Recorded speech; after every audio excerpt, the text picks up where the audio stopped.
Check out these wood panels stacked here in my car. I built them to assemble into this cabin.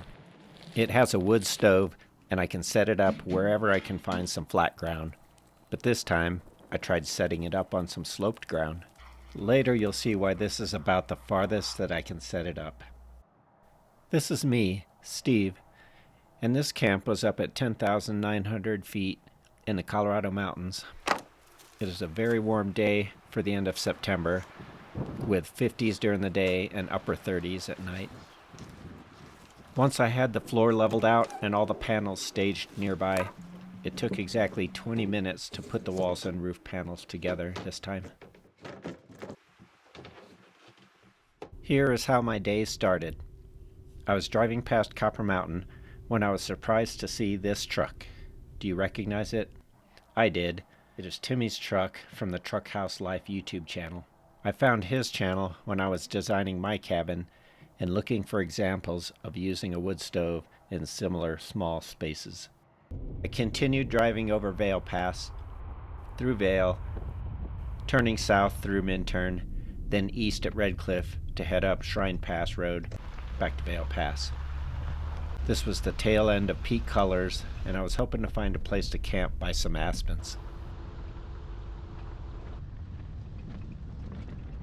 I stopped and walked around this aspen grove. This turned out to be the last stand of aspens on this road, but there was not a good place to park, and it all looked too steep to set up the cabin.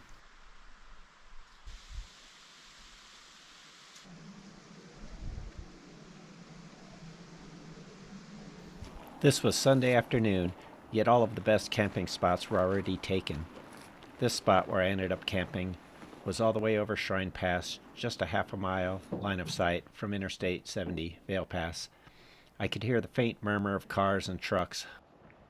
This was the first time that I tried stacking up logs, rocks, and boards to level out the floor. It worked so well that I did it on my following road trip camps as well. This would be another calm night. I did not secure the roof panels. The roof panels drop into place to prevent them from sliding down, but they could easily get lifted off with a little wind. Since this camp, I took a road trip out to the desert where I camped in this cabin several more nights. I did have a couple close calls with the wind on that trip, which will be in some upcoming videos. Here is a look at the latches I put on these windows. And here's a look at the universal clevis pins and cotter pins that I use to hold the panels together. Here I moved my desk to the long side of the cabin, and this is also where I'll convert it into my bed.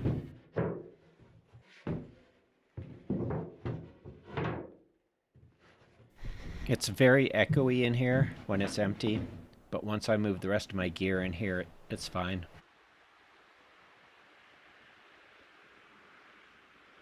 I've got some friends who like to shoot bows and arrows. I've only done it a few times, but the feeling and sound of shooting is pretty satisfying and relaxing.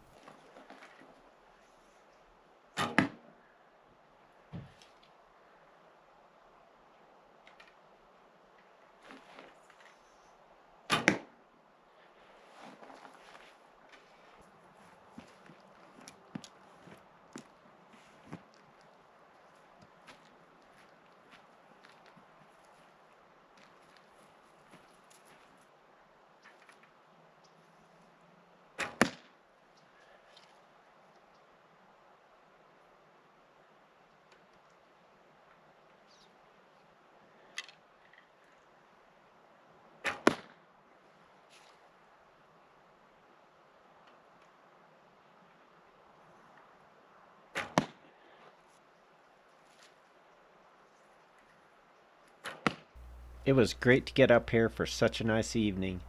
This was shortly before sunset, and the shadows were getting very long.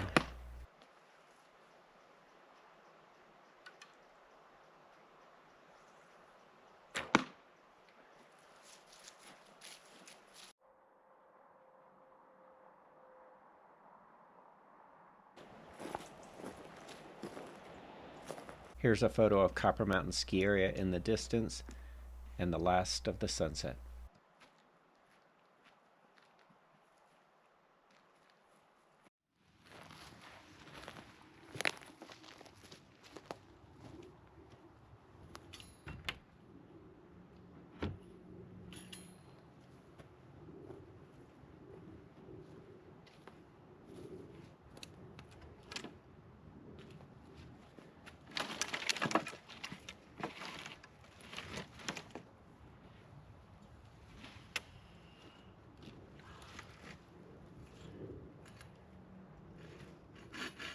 I've lived in ski towns for about 20 years, and a couple of the places that I've lived, I only used a wood stove for heat for the winter.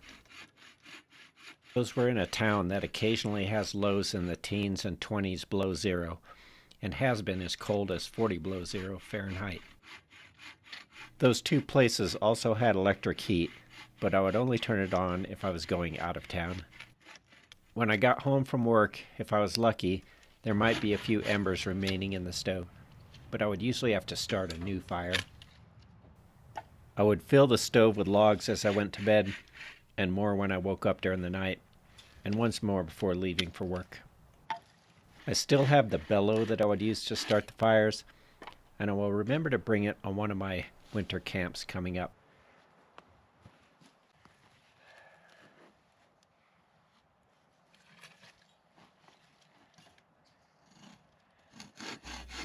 Every September, and especially October when the weather started to get chilly, we would still be putting on the chaps, gloves, goggles, and ears, bucking up logs with a chainsaw, splitting the rounds with a maul, and stacking up more and more rows of firewood.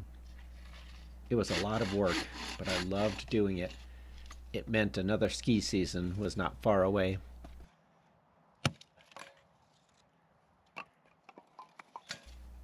Dinner tonight was a couple slices of cold pizza that I packed in a soft lunchbox, a peanut butter and jelly sandwich, and a banana. I wrapped up the evening watching Aspen Extreme before going to sleep. Okay, so we got Gunner, and Dancer, and Prancer, and Gumball. Gumball. That's okay, elephants can ski. I want to be blitzing. Okay, you can be blitzing. You're blitzing, and you're Dumbo. This movie came out in 1993, so these kids are in their late 30s now. Here's what we got. We got Donner, Dancer, Prancer, Rudolph, Gumby, Dumbo, Blitzen, Sneezy, Burpy, Chewy, and Cheesy over there at the end, okay? You guys want to go skiing? Can we go skiing? Let's go skiing. Follow me! Ho, ho, ho! This PG-13 movie copied the Top Gun storyline, not a kid movie or a holiday movie.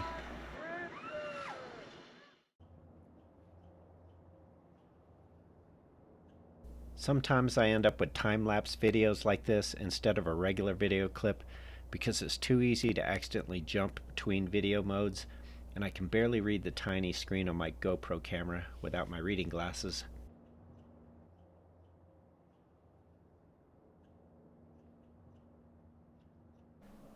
It was so warm overnight that I didn't start a fire until about 5 in the morning. For the most part, other than when I'm first starting a fire, smoke usually doesn't come out the front like this. Maybe it's a combination of a little downslope breeze and the door being open. I don't really know.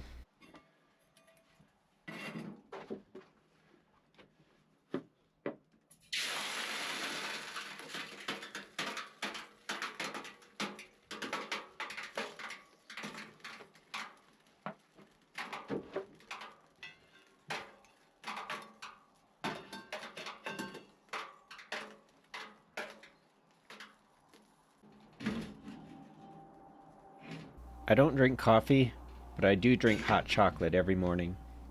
When I'm camping, I use a whole packet for 1 cup, but at home I just use a teaspoonful of the mix and get about 3 mornings out of each packet.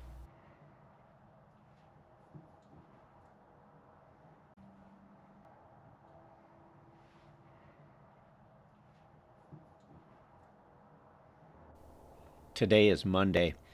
I took the morning off, but I need to get back to work after lunch. I drove over Vail Pass every day for a couple of summers from Summit County to the Vail Valley for work. Some of the cars that I hear on the highway right now are probably doing the same.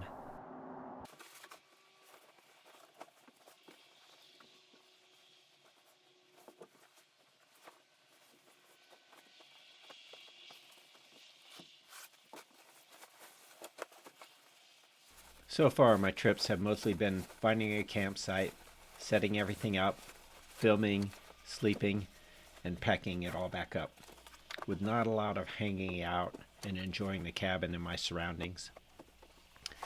I will have much more time to relax and to actually get some work done when I stay in one place for at least a couple nights.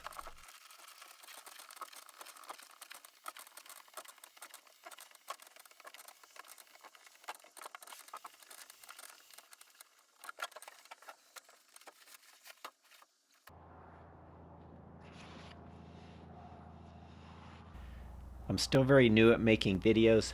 It takes me more time to edit and add this voiceover than to load up my car, do the overnight camp, and get back home and get everything unloaded. Eventually I'll transition to talking live while I'm out there making the videos, like a real YouTuber. That should save me a bunch of time.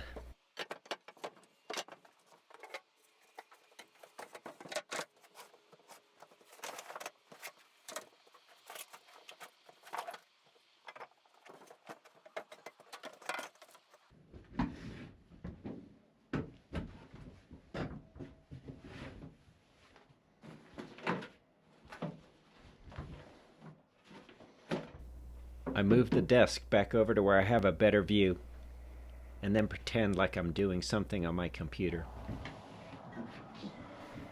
One place I lived was up at 9,700 feet in elevation and 1,000 feet higher than the valley floor. But more importantly, it was a 3-mile drive up from the valley floor on a 30-mile-per-hour road. Every day I drove that road to go to work or to go play, and at least every other day I would make another trip down to town to go to the gym, get groceries, or to go out with friends. That's at least 1.5 round trips each day on average, or about 10 miles a day on that stretch of road. Each year, that is 3,600 miles of driving on that 30-mile-per-hour road. New York to Los Angeles is only 2,800 miles. The point is that every extra mile that you live from where you work or play really adds up over time. A similar idea comes into play here. While I had thought about this before, it became reality on this camp. I set up my cabin 175 feet from my car. That's less than a minute walk, and at about the same elevation. Each round trip from the car to the cabin and back is 350 feet. That doesn't sound like any big deal, but here's where it gets a little crazy. The cabin has 3 floor panels, 10 wall panels, and 4 roof panels, the heaviest of which is about 45 pounds, although I think the door weighs a little more than that. So that is 17 round trips to carry the panels to the campsite, and 17 more round trips to load it back up in my car.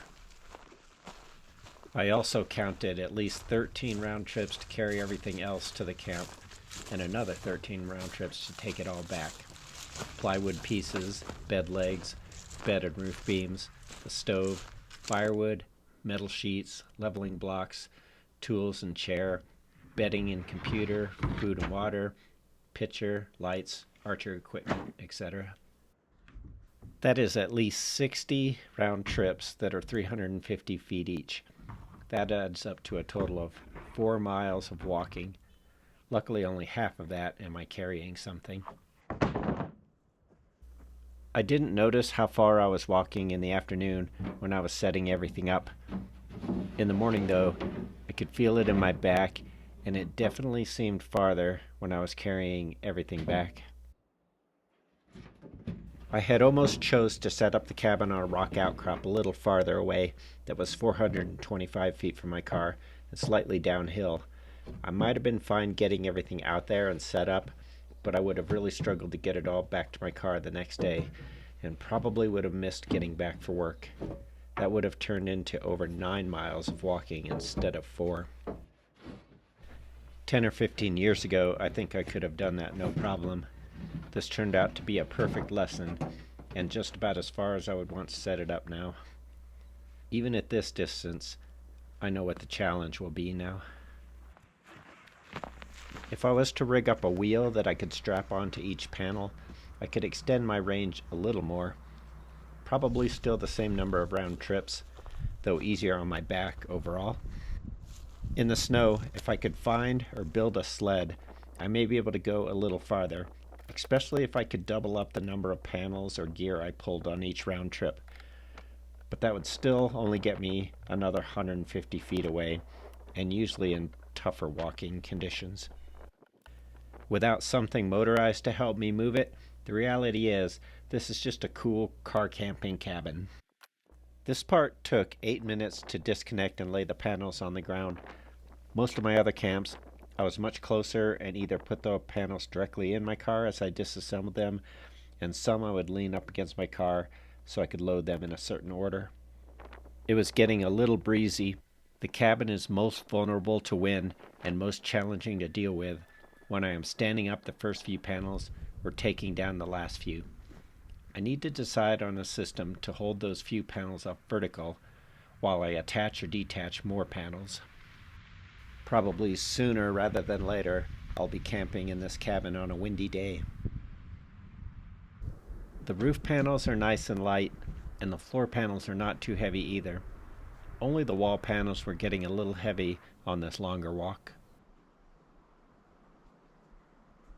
I think this little bit of cross slope on this trail was what caused me to get some small blisters on my feet.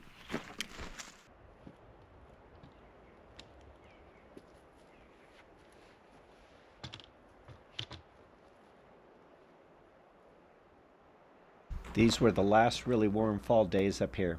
Since then, there have been a couple of good storm cycles up here, and as of the beginning of December, there is about 40 inches of snow on the ground here, which is above average for this point in the season. Up in the mountains here, when there's a deep snowpack, the places where you can park and camp become very limited, though I am hoping to push the limits of where I can take the cabin in the snow this winter. I've got a little more work to get loaded up, but I'll end the video here. Thank you for watching. Subscribe if you want notifications, and I'll catch you next time.